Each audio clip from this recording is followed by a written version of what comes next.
Bonjour tout le monde, bienvenue dans cette nouvelle vidéo. Aujourd'hui, je vais vous parler du double et du triple processing, donc le post-traitement double ou triple sur des images. Mais avant de débuter, je vous invite à vous abonner à ma chaîne YouTube pour ne pas manquer mes prochaines vidéos et surtout à cliquer sur la petite clochette pour recevoir les notifications lorsque je publie des nouvelles vidéos.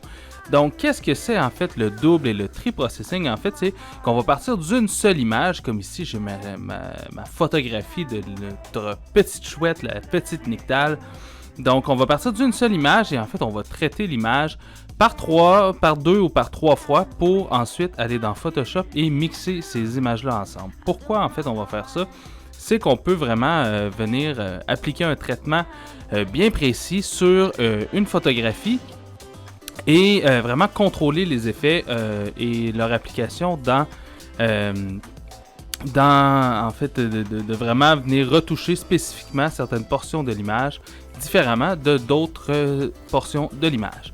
Donc si on fait un petit tour des exifs ici, j'ai mon ISO 100, 112 mm f5, 1/200 de seconde.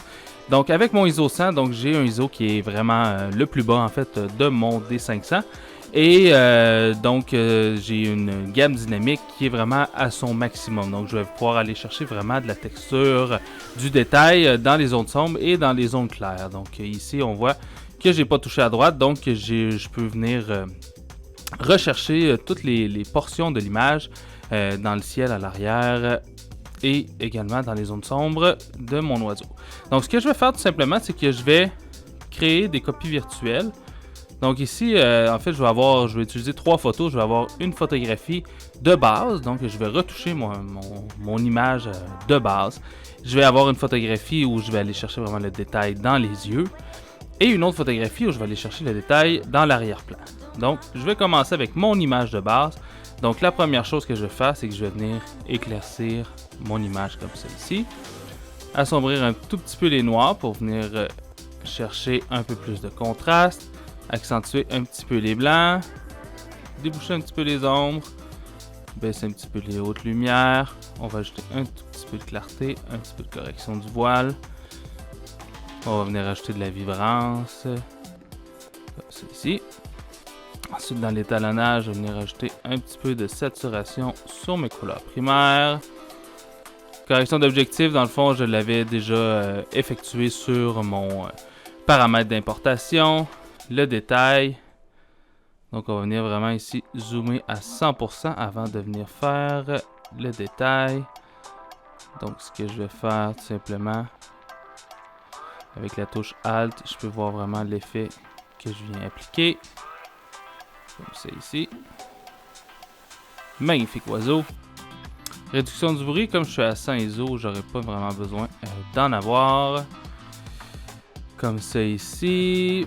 Je vais ajouter un tout petit peu plus de contraste et éclaircir un petit peu les noirs comme ça ici. Voilà. Donc pour mon image de base, en fait, ça va ressembler pas mal à ça. Donc ici, je vais avoir mon image que je vais utiliser principalement pour mon arrière-plan. Donc ce que je vais faire tout simplement, c'est que je vais coller mes réglages que j'ai fait sur mon autre photographie, simplement pour que les couleurs, la balance des blancs, tout ça, ça suive d'une photographie à l'autre. Mais bien entendu, comme j'ai dit, moi ce que je vais vouloir utiliser de cette photo-là, c'est l'arrière-plan.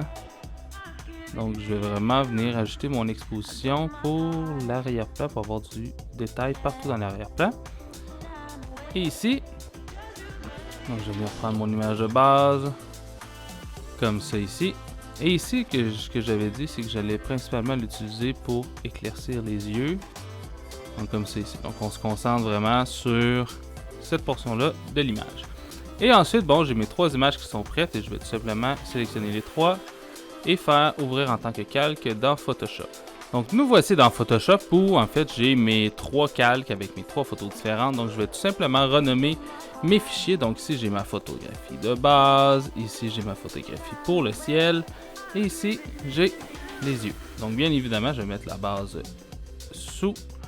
Et bon, tout simplement, je vais commencer par la photographie des yeux. Donc, je vais venir appliquer un masque noir en tenant la touche Alt. Et je vais tout simplement venir avec un pinceau en blanc avec un flux relativement bas, je vais tout simplement venir éclaircir mon œil comme ça. Bien entendu, il ne faut pas en faire trop parce qu'il ne faut pas qu'en fait que ça paraisse que ça a été trop éclairci. C'est ici. Donc la pupille de l'œil, le noir, doit rester bien noir tout de même. Et on peut venir juste éclaircir un petit peu plus le jaune de l'œil. C'est ici. Et voilà. Donc si je fais le avant-après. Et voilà, c'est super. Et ensuite pour le ciel, tout simplement, ce que je vais faire exactement la même chose. Donc avec un pinceau assez gros, je vais tout simplement venir peinturer certaines portions de l'image. Donc avec un flux qui est assez bas, on peut vraiment venir faire un dégradé super doux pour pas que ça paraisse trop.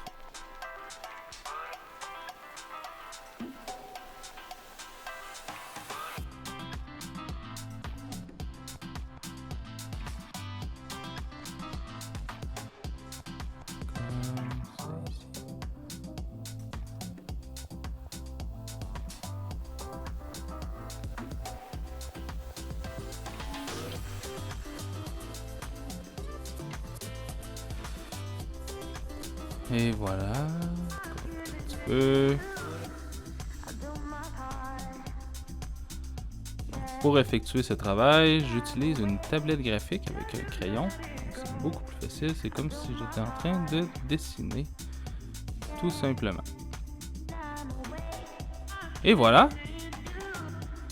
Donc ça c'est avant mon calque avec le ciel et le après. Et ensuite, ben, si on veut faire d'autres modifications, on peut les faire directement dans Photoshop. Mais c'est comme ça qu'on va procéder. Donc j'ai ici mon image de base. On a éclairci les yeux et on a changé le ciel à l'arrière.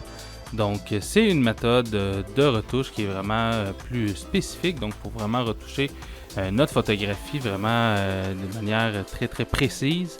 Donc c'est une manière qui s'appelle le double processing ou ici, comme on a 3 images, le triple processing. Donc j'espère que vous avez aimé cette vidéo. Si vous avez aimé, cliquez j'aime, ça serait grandement apprécié. Laissez-moi vos impressions dans les commentaires, partagez avec vos amis et abonnez-vous à ma chaîne YouTube si ce n'est déjà fait. Et on se dit à la prochaine capsule vidéo. Allez, ciao!